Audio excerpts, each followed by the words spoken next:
अल्लाह ताला ने हर इंसान पर 3 किस्म की इबादत फर्ज की है, जिनमें जानी इबादत, बदनी इबादत और माली इबादत शामिल है। ज़कात अल्लाह करीम की तरफ से फर्ज की गई एक माली इबादत है।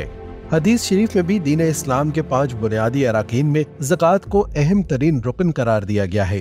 आप सल्लल्लाहु अलैहि वसल्लम ने फरमाया कि इस्लाम की बुनियाद 5 चीज़ों पर है, यानी कलमा तैयबा, नमाज, रोज़ा, हज और ज़कात। ज़कात की फर्जियत सिर्फ उम्मत मोहम्मदिया पर ही नहीं, बल्कि तमाम अंबिया कराम के ज़मानों में भी ज़कात हमेशा फ़र्ज रही है। बनी इसराइल के तमाम अंबिया कराम की शरीयतों में नमाज और ज़कात फ़र्ज थी।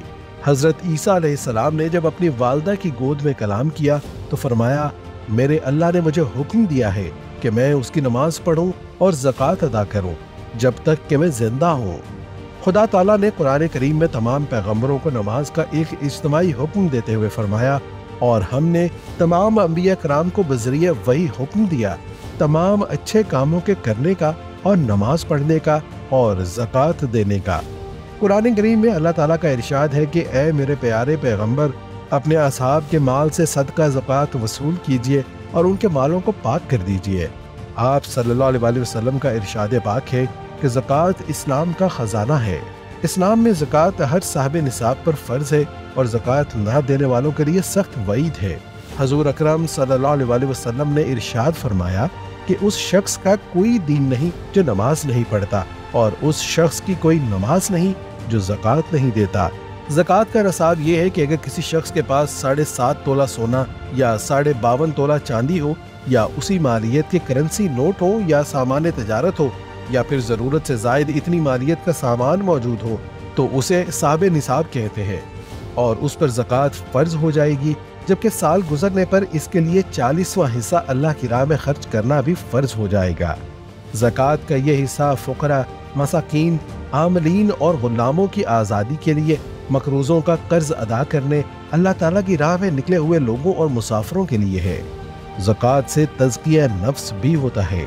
ये दौलत की बीमारियों का इलाज है और उसके मुआशरती फ़ायदों में एक फ़ायदा गदागरी का खात्मा भी है। ज़कात एक बेहतरीन मुआशी मुहर्रिक है जिससे ज़ख़ीरा अंदोज़ी का भी खात्मा होता है, और ये गैर फितरी मुआशी अदम मसावात का भी खात्मा करती है। दीन इस्लाम में ज़कात की अदायगी का तरीक़ाकार भी बयान किया गया है।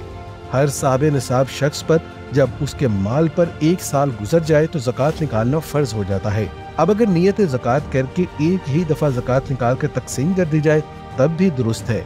रकम निकाल कर अलहदा एक जगह रखी जाए और थोड़ी थोड़ी करके दी जाए तो तब भी दुरुस्त है, ताहम उसके लिए नियत ज़कात करना ज़रूरी होगा।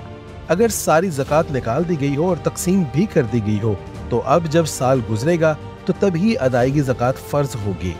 यहाँ ये अमर भी काबिल ज़िक्र है कि एक शख्स ज़कात दे चुका हो और उसे कोई बहुत अहम जगह ज़रूरत वाली नजर आ जाए तो वो अगले साल की जो ज़कात निकलने की तवक्का है उस पर पेशगी नियत करके किसी भी वक्त दे सकता है। अल्लाह तबारक व तआला हमें अमल करने की तौफीक अता फरमाए।